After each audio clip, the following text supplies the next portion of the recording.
Hello, Army of Light, Earth Division. It's Shauna L. Francis here, and today is February 15th, 2023. Welcome to episode 25 with the late Queen Elizabeth. The Queen has come through beyond the grave to help enlighten all of us about this negative reptilian influence of which she was a part her whole life. Now, from beyond the grave, coming back and helping us to understand what's been going on here with this negative reptilian regime. It is unprecedented access to the inner workings of how this program operates even today. I'm so glad that you're here. So number 25, I mean, that's a pretty significant milestone. We're getting so many views. It's like every 30 days we double the amount of views that these videos are getting. I reached a 250,000 view milestone here 13 days ago. I really feel like a lot of what I've been doing is preparing for this time. I channeled the Galactic Federation of Light nearly every day for 100 days. And that was early on in the YouTube channel. I think my first one was July 31st of 2020. And I did that almost daily. And then we did another kind of daily stint with Melchizedek and Cryon, the Galactic Federation of Light, through the daily Ascension updates. So how many of those did we do? 120, almost daily again. So here we are, this kind of third major installment of the channeling that I'm being asked to do with Queen Elizabeth. All right, team. So I'm going to go ahead and get into what was said today. Almost 3 hours. 1,800. It's actually about 1,700 words here. There's actually quite a bit to go through. I'm not going to do a lot of preamble here, but I'll get into this. I'm so glad that you're all here. Thank you, everybody. You're just amazing. I couldn't do this without you. This is the whole point of having a YouTube channel, is there are viewers like you guys here supporting us, supporting this process, believing us, and working tirelessly on behalf of the light. You guys are amazing. All right, so Queen Elizabeth today, we exchanged some pleasantries here, and remember, I've stopped kind of doing the whole elevator thing. We're just going right into the channeling. And I'm not even really seeing a form anymore. I'm just getting the voice here. Actually, a lot of times imagery will accompany the words, but not always. But really, I'm relying on kind of the auditory nature of the channeling. I said, it's great to speak with you today. I'm ready to go whenever you are. She said, thank you, Shauna. What a delight. We're getting into a groove. It's feeling more in lockstep. I'm grateful for you and I'm grateful for this process, she said. I said, thank you. I said, I'm so grateful for you as well. And I said, I'm honored to be telling your stories. She says, thank you, Shauna. I'm honored to be working with you as well. Shall we continue? And I said, yes. She said, we'll be doing a bit of a deep dive today. We'll be weaving a tale, going in deep with the information, and we will take our time with this. I'm like, okay. She said here, it was the spring of 1947.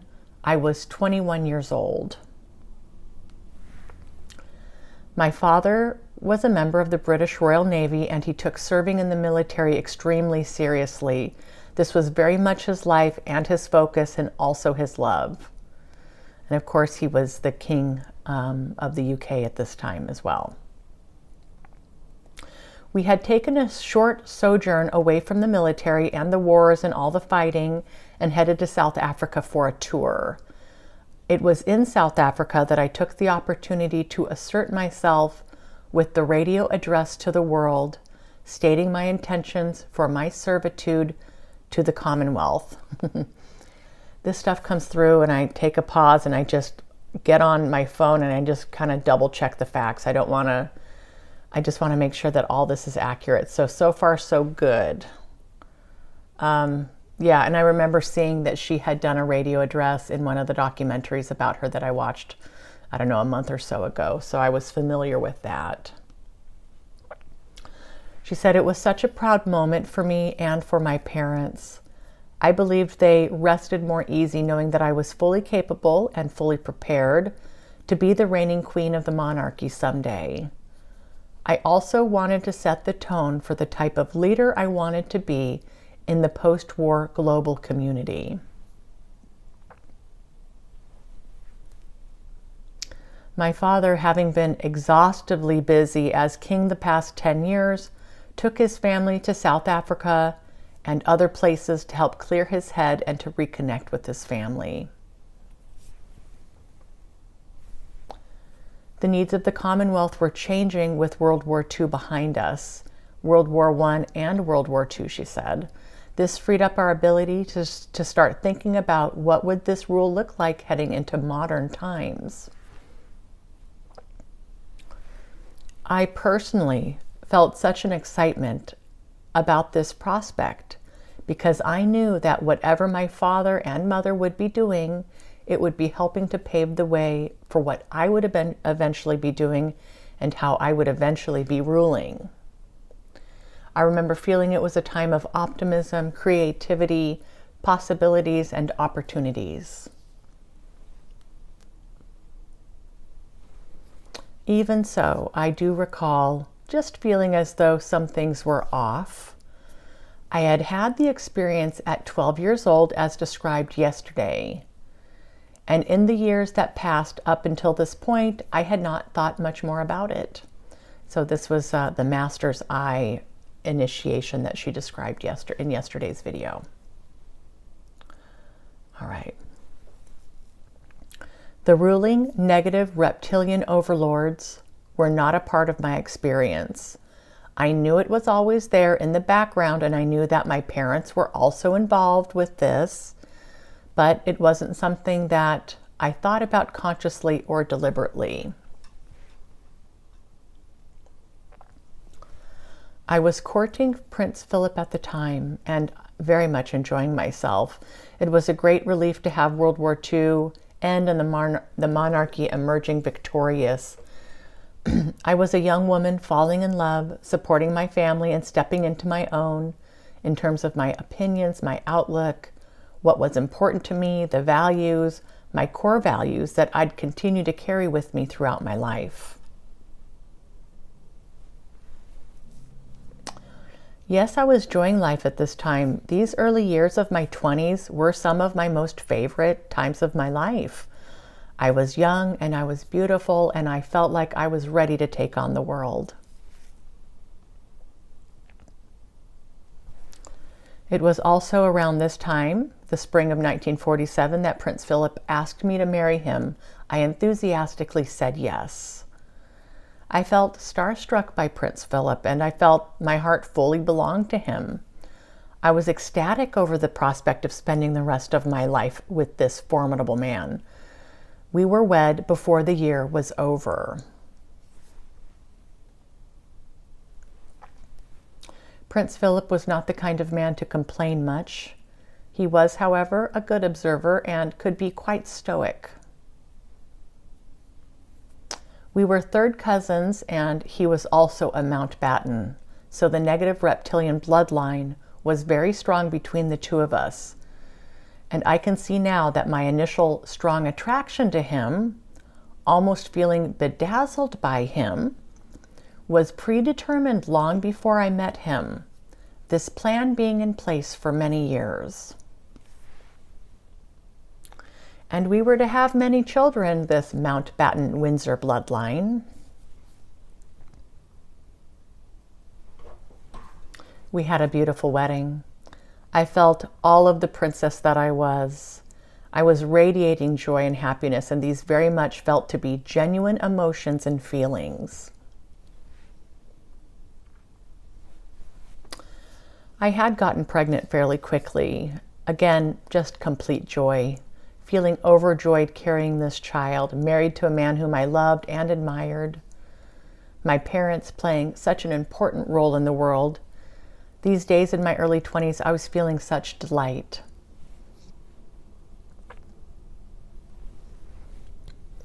Prince Charles was born in 1948, and I had thought that my heart would burst with love and pride for this little baby. Philip was a doting father. He took well to parenthood. We made a good team, managing our growing family, ourselves also growing up in a hurry.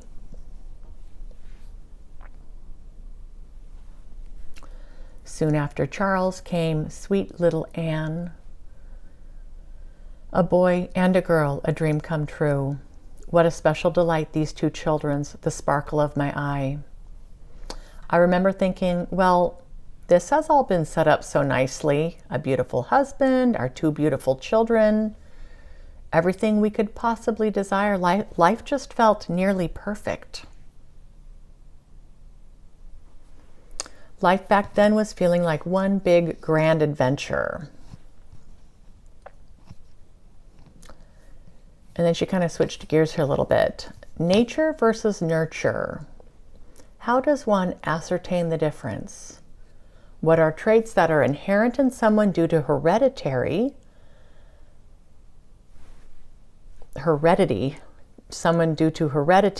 which traits are due to one's upbringing?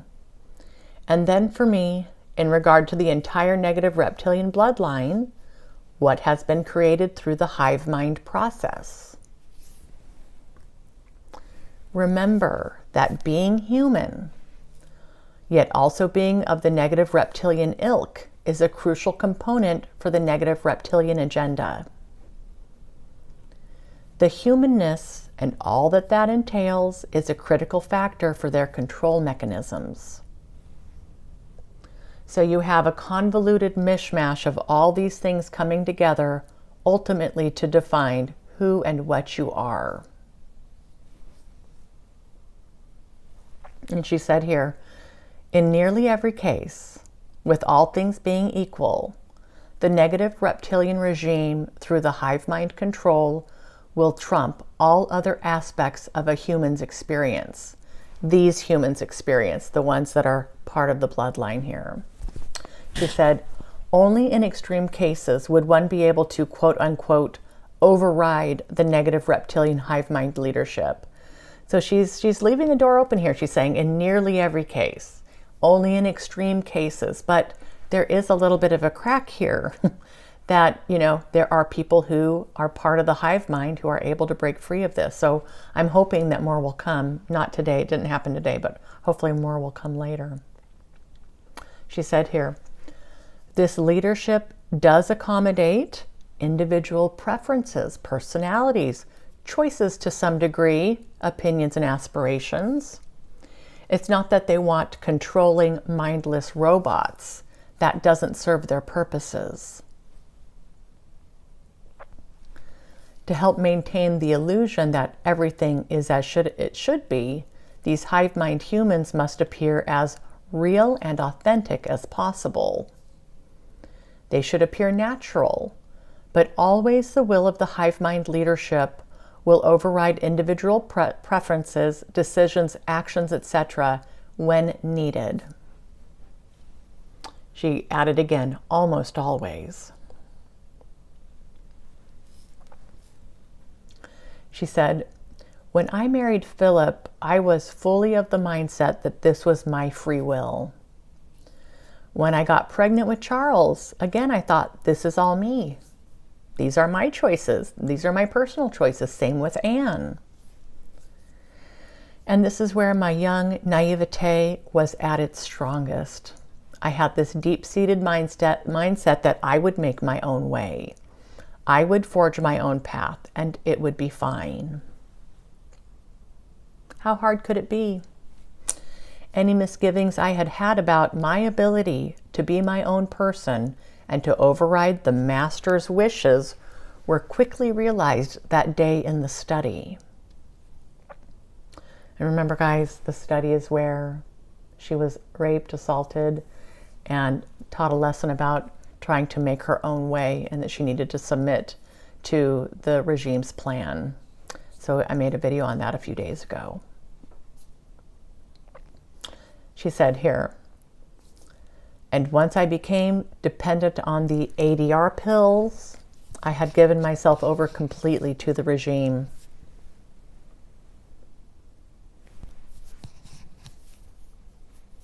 The truth of the matter is, Shauna, she said, that my marriage to Philip, the birth of my 4 children, all the big events in my life, they were all controlled by the negative reptilian hive mind leadership. There wasn't 1 ounce of my personal decision-making capabilities added into the mix. Not that I was fighting any of it. I was very happy, she said. But that too was a part of the plan. Excuse me. Modern leadership for modern times.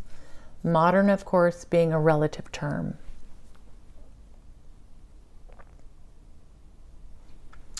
She said here, excuse me,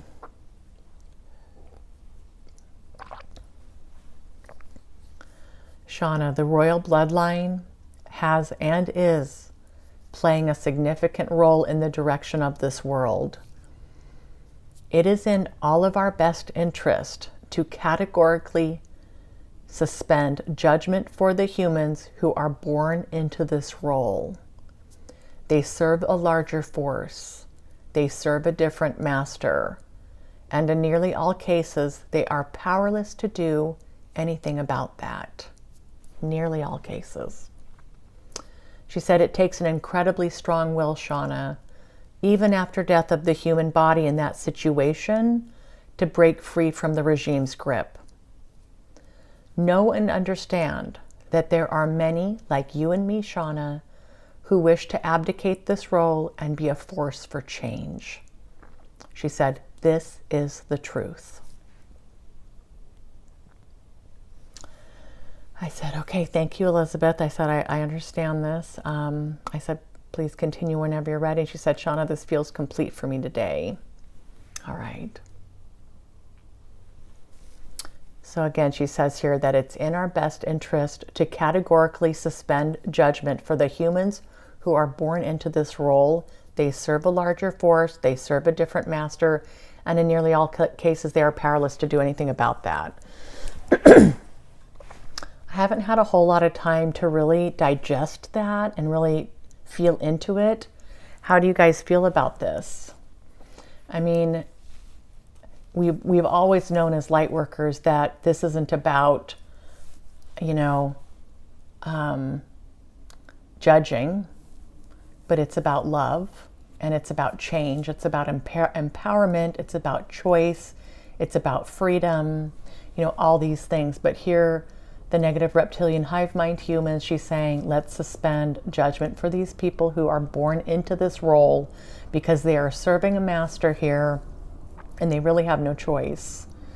So, and what these guys are doing is awful, and this all needs to come to light, and they will be prosecuted. There's no doubt in my mind. There will be ramifications for what they've done, at least in this human 3D place that we're in. The evidence will come forward, the trials will happen, the judgments are going to come down, and hopefully there will be punishment of some form, or at least a stopping of what's been going on. And that, I think that's all well and good, but it's about not judging those who are in this situation. And know that there's many of them that wish to get out of that role and to be joining the force of good here, the force of light. Let's not even say good, even that's a judgment label here. To be joining the light and be a force for change. Something to ponder. And obviously it's the right thing to do. We don't want to judge anybody or anything, even the negative reptilian leadership, the folks who are pulling the strings. Can we go into this not judging them, knowing that many of us, myself included, have been that on the other side, have experienced this kind of thing. It doesn't mean that it needs to continue. It doesn't mean that it's healthy and that it's good for a species to be exploited in the way that they're doing. So you can course correct and balance out, bring more balance and harmony between the light and the dark, without having this deep hatred or judgment for that. So, it's definitely something that I'm going to be feeling into and trying to, integrate into what I'm doing and how I'm thinking about all this. So anyway, kind of interesting today with the Queen. Quite a different approach here, different channeling, different feel to all this. Okay, team, I'm gonna go. Thanks again for being here. Thanks for all your beautiful comments. Thanks for supporting me, supporting the Queen. I do expect to see you all tomorrow. Until then, I love you. Mwah.